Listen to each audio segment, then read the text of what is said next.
Good morning students. तो आज से हम शुरू करेंगे आप लोगों का 11th का यूनिट 4 जो है वर्क एनर्जी एंड पावर।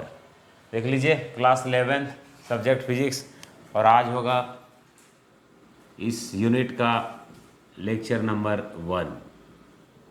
आज से हम एक एक करके इस यूनिट के जितने भी टॉपिक्स हैं डिस्कस करेंगे। तो आइए सबसे पहले डिस्कस करते हैं वर्क पे। यूनिट का नाम है work energy and power. Class 11th के सिलेबस का एक यूनिट है वर्क एनर्जी एंड पावर। तो सबसे पहले हम डिस्कस करेंगे वर्क क्या है, वर्क किसे कहते हैं। तो फर्स्ट ऑफ ऑल वर्क, या आप इसे वर्क डन कहें, तो वर्क किसे कहते हैं, कार्य या कार्य का होना किसे कहा जाता है। जब किसी ऑब्जेक्ट पर, जब किसी बॉडी पर फोर्स लगाया जाए और उस फोर्स के कारण वो ऑब्जेक्ट डिस्प्लेस हो पाता है, तब हम कहते हैं कि उस फोर्स ने वहाँ वर्क किया। यानी कि कंडीशन क्या है कि वर्क होना कब कहा जाएगा, जब ऑब्जेक्ट अपना ओरिजिनल पोजीशन से डिस्प्लेस हुआ। अब चर्चा इस बात का होगा कि जो फोर्स लगा रहे थे हम, वो फोर्स जितना समय तक लगाया गया तो उस फोर्स का मैग्नीट्यूड कांस्टेंट था या फोर्स का मैग्नीट्यूड वेरिएबल था। तो उस आधार पे हम वर्क देखेंगे। तो सबसे पहले हम लोग देखेंगे यहाँ पर work done by a constant force.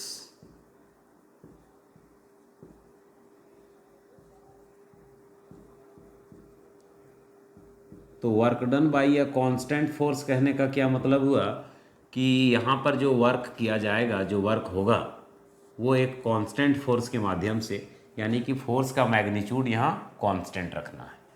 तो एक्चुअली वर्क को डिफाइन करने की बात जब आती है तो वर्क का डेफिनेशन हम क्या लिखेंगे, work is said to be done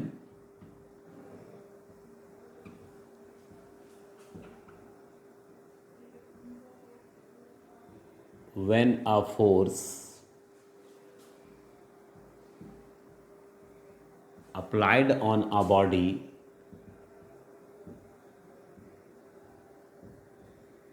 displaces it from original position, या ऑब्जेक्ट पहले जहाँ पर था वहाँ से अब डिस्प्लेस हो जा रहा है किसी फोर्स के माध्यम से लगने पर, तो हम कहेंगे कि यहाँ पर वर्क हुआ। यानी कि आप ऐसे समझ लीजिए कि कोई ये सरफेस है और इस सरफेस पर एक ऑब्जेक्ट है। हाँ, इस सरफेस पर कोई एक ऑब्जेक्ट है और ये अभी कहाँ है, ए पॉइंट पर, और इस ऑब्जेक्ट को डिस्प्लेस करा करके हमें ले जाना है पॉइंट बी तक। ठीक, इस ऑब्जेक्ट को डिस्प्लेस कराकर कहाँ तक ले जाना है, पॉइंट बी तक। अब ए से बी तक का डिस्प्लेसमेंट हमने कंसीडर करा एक्स। ध्यान रहे कि डिस्प्लेसमेंट वेक्टर क्वांटिटी है। अच्छा, इस पे जो फोर्स लगाया जा रहा है, मान लीजिए कि ये कांस्टेंट फोर्स जो है वो, this constant force actually acts at an angle theta with this horizontal axis. या आप कह सकते हैं कि ये फोर्स जो लग रहा है इस ऑब्जेक्ट पे, इस डिस्प्लेसमेंट के से थीटा एंगल पर है। तो वर्क का जनरली हम जो फार्मूला वर्क डन बराबर पढ़ते हैं, वर्क डन बराबर हम लोग पढ़ते हैं फोर्स इनटू, रेदर फोर्स के जगह में हम कहेंगे कि ये कांस्टेंट फोर्स है। ये हो गया कांस्टेंट फोर्स। वेरिएबल फोर्स के केस में सिचुएशन अलग होगा, constant force into displacement of the object. तो ऑब्जेक्ट कितना डिस्प्लेस हुआ, फोर्स कितना लगाया गया, कुल मिला करके हम वर्क वहीं से मेजर करेंगे।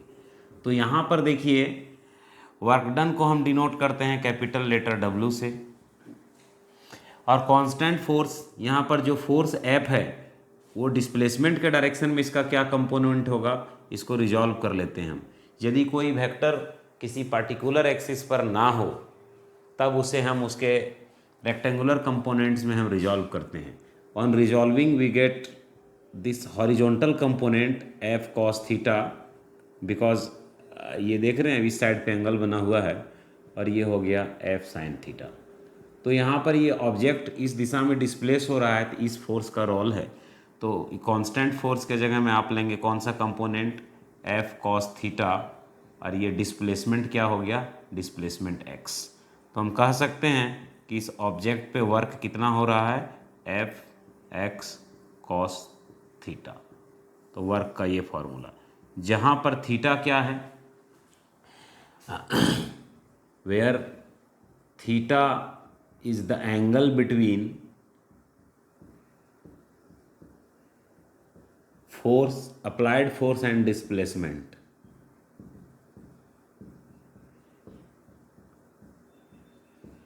And displacement. तो यहाँ पर समझिए जो F दो कंपोनेंट में जो रिजॉल्व हुआ है ना, the force F resolves into its rectangular components. ये जो अपने दो कंपोनेंट में जो रिजॉल्व हुआ है, वो दो कंपोनेंट कौन कौन है वो देखना है। तो पहला कंपोनेंट में हम क्या देख रहे हैं कि एक कंपोनेंट है F cos theta which is along X axis. तो हम कहेंगे F base x equal to F cos theta. आप horizontal component of this force भी कह सकते हैं इसको। एफ कॉस थीटा किधर काम कर रहा है, अलोंग द डिस्प्लेसमेंट एक्स, या in the same direction of the displacement of this object. और यदि यहीं पर एफ वाई वर्टिकल कंपोनेंट की बात करूं, vertical component F base y equals F sine theta. ये हो गया क्या, परपेंडिकुलर कंपोनेंट या vertical component, perpendicular component of the force. ये जो फोर्स है उसका परपेंडिकुलर कंपोनेंट हो गया, यानी कि ये टर्म जो देख रहे हैं F base x equal to F cos theta, और इधर हो गया आपका F base y equal to F sine theta, ये दोनों परपेंडिकुलर होंगे। तो ऑब्जेक्ट इस फोर्स के कारण डिस्प्लेस हो रहा है, एफ बेस एक्स के कारण। तो वर्क का जो फॉर्मूला निकल करके आ रहा है वो हम क्या देख रहे हैं कि work equal to force into displacement and cos angle between this two vector quantities. तो यदि इसी को हम यदि वेक्टर फॉर्म में लिखते हैं, चूंकि वर्क स्केलर क्वांटिटी है, ओके, वर्क जो है सो एक स्केलर क्वांटिटी है।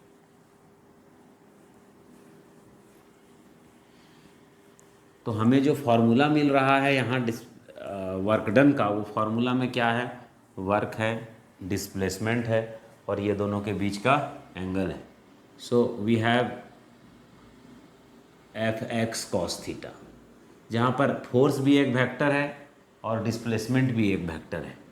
तो यदि इसे वेक्टर नोटेशन में हम लिखें, रिप्रेजेंट करें, तो वेक्टर नोटेशन में हम क्या पाएंगे कि वर्क तो स्केलर क्वांटिटी है, फोर्स वेक्टर है, डिस्प्लेसमेंट भी वेक्टर है।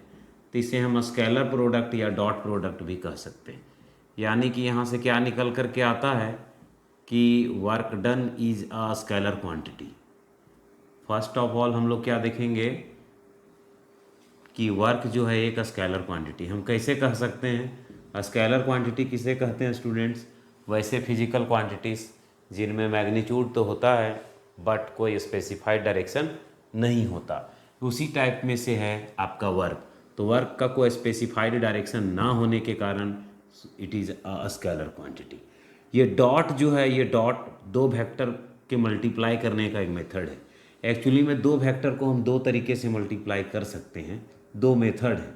यदि कोई वेक्टर ए है, कोई वेक्टर बी है, और यही वेक्टर ए और वेक्टर बी है, लेकिन एक बार उसे डॉट मेथड से मल्टीप्लाई करते हैं, एक बार क्रॉस मेथड से, तो यहाँ जो रिजल्ट मिलेगा वो स्केलर होगा और यहाँ जो रिजल्ट मिलेगा सो वेक्टर होगा। तो कहने का मतलब है कि जहाँ डॉट प्रोडक्ट होगा या स्केलर प्रोडक्ट होगा, उसका जो रिजल्ट आएगा वो स्केलर होगा। यही देखिए एफ और एक्स के बीच में डॉट प्रोडक्ट हो रहा है, तो ये रिजल्ट जो है स्केलर है। या यहाँ से हम डिफाइन करें तो वर्क को कैसे डिफाइन करेंगे, work done is equal to the scalar product और डॉट प्रोडक्ट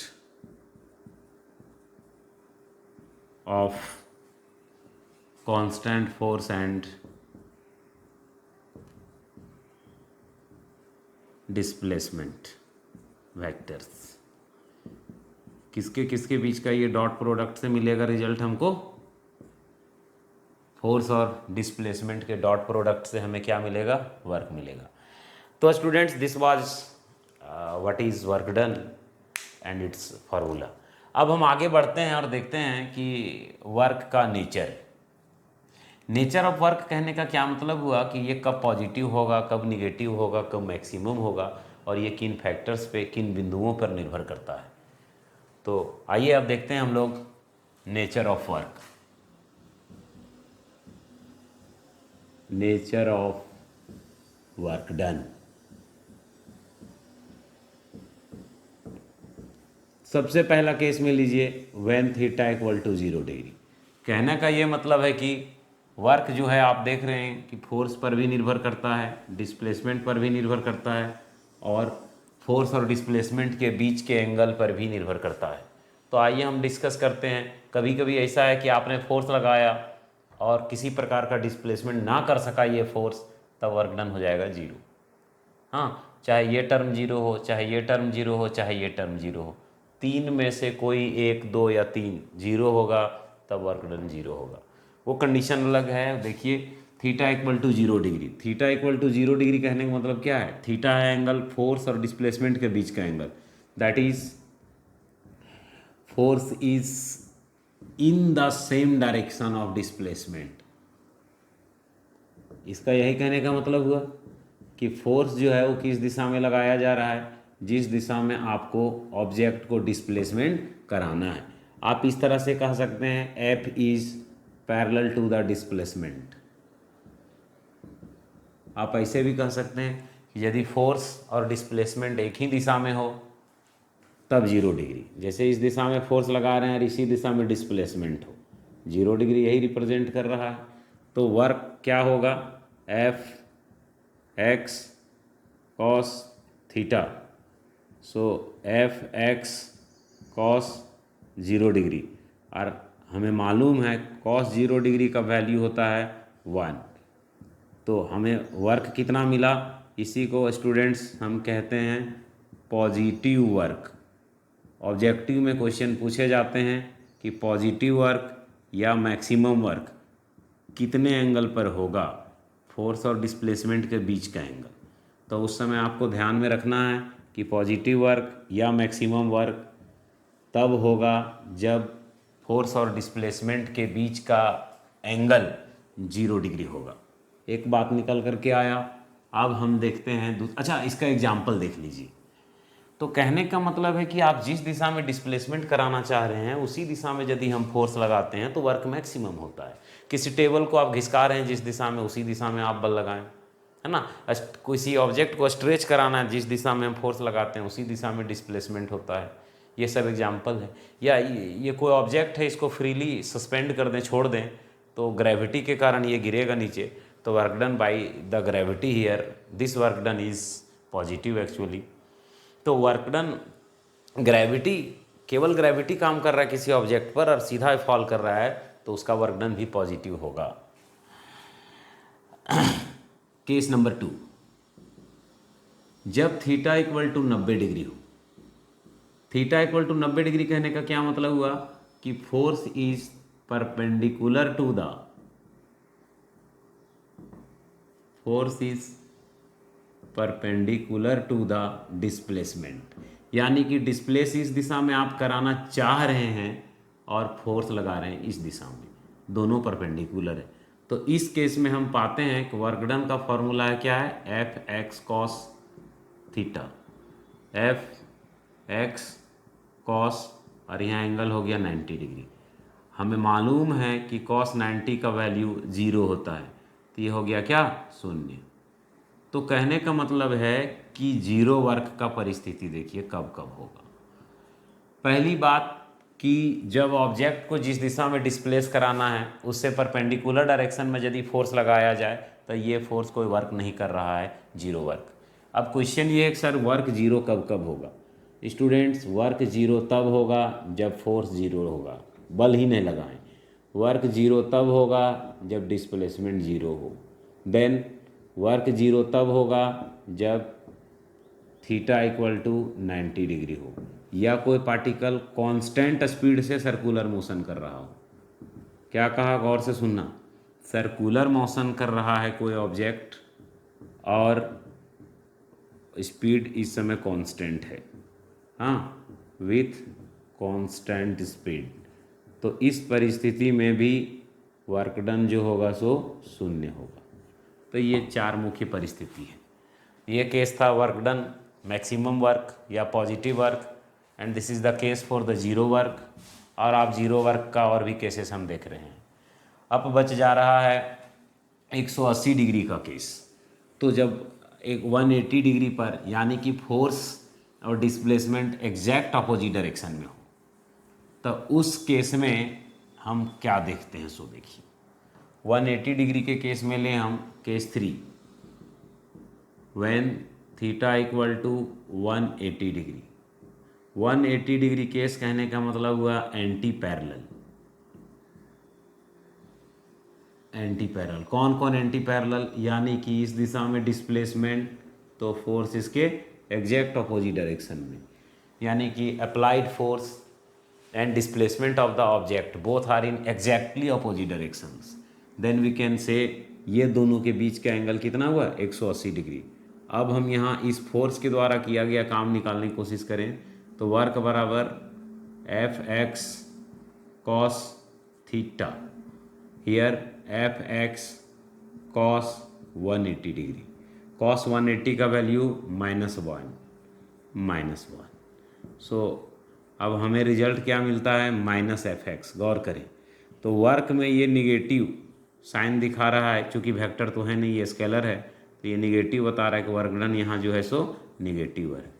तो यहाँ से एक देख लें स्टूडेंट्स की क्वेश्चन किस तरह से है बन सकता है। तो क्वेश्चन यहाँ से इस तरह बन सकता है कि वर्क डन निगेटिव कब होगा, जब फोर्स और डिस्प्लेसमेंट अलग अलग हो। समझिएगा, मान लीजिए कि अर्थ सरफेस है और किसी ऑब्जेक्ट को हम ऊपर उठा के ले जा रहे हैं, तो ग्रेविटी फोर्स नीचे लगाएगा, तो यहाँ पर ग्रेविटी जो काम करेगा वो वर्क निगेटिव होगा।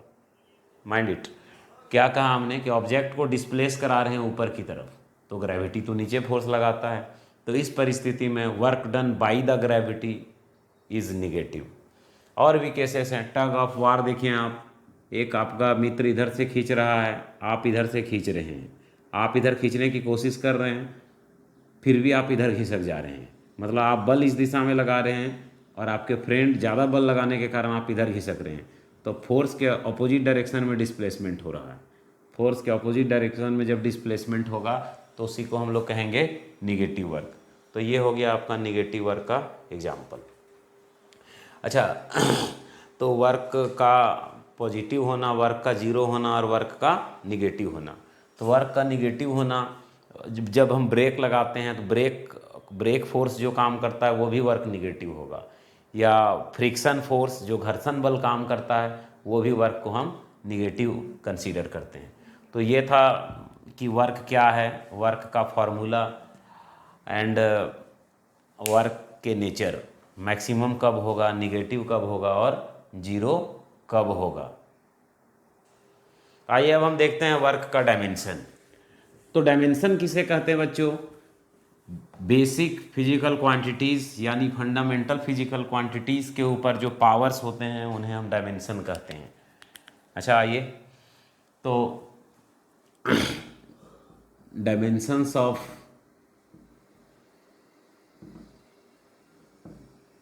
वर्क डन, और हमें मालूम है कि वर्क डन का formula, as we know work done equal to force into displacement, और डायमेंशन को हम स्क्वायर ब्रैकेट में लिखते हैं। तो स्क्वायर ब्रैकेट लगा दे रहा हूँ, फोर्स डिस्प्लेसमेंट। फोर्स का dimension m to the power 1 L1 t to the power raised -2, and here displacement is the L power raised 1 m1 L 1 और 1 2 t माइनस 2। तो यहाँ पर यदि आप गौर से देखें तो ये वर्क डन का जो डायमेंशन निकल रहा है 1 2 and -2, these are the dimensions for the work done. और m1 l का पावर 2 t का पावर -2 ये डायमेंशनल फार्मूला है। कभी कभी एग्जाम में पूछा इस तरह से जाता है ऑब्जेक्टिव में कि वर्क डन का डायमेंशन किस फिजिकल क्वांटिटी के डायमेंशन के बराबर होगा।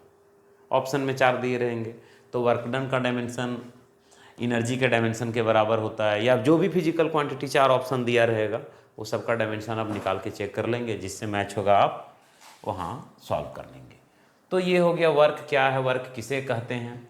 और यहाँ पर हम लोग पर्टिकुलर केस पढ़ा, हम लोग केवल और केवल एक ही कंडीशन पढ़े हम लोग, क्या कि work done by a constant force. तो यहाँ पर जो भी फोर्स लग रहा है, जितना देर तक लग रहा है, बात समझे, जितना देर तक भी फोर्स लग रहा है वो फोर्स का मैग्नीट्यूड जो है सो कांस्टेंट है। यानी कि आपने 10 न्यूटन फोर्स लगा रहे हैं आप, तो वो 10 न्यूटन फोर्स लगातार लग रहा है, इस दरमियान 10 न्यूटन मैग्नीट्यूड में कोई परिवर्तन नहीं हो रहा है। तो ये कांस्टेंट फोर्स किस तरह से वर्क करेगा उसका फार्मूला हम लोगों ने निकाला। आगे के वीडियोस में हम देखेंगे कि जब वर्क वेरिएबल फोर्स के द्वारा किया गया वर्क को हम कैसे कैलकुलेट करेंगे, कैसे मेजर करेंगे। उसके बाद फिर देखेंगे कि जब ये डिस्प्लेसमेंट 3 डायमेंशनल डील करेंगे या फोर्स के 3 कंपोनेंट्स, तो वो आगे के वीडियोस में हम देखेंगे। आज के वीडियो में इतना ही, धन्यवाद।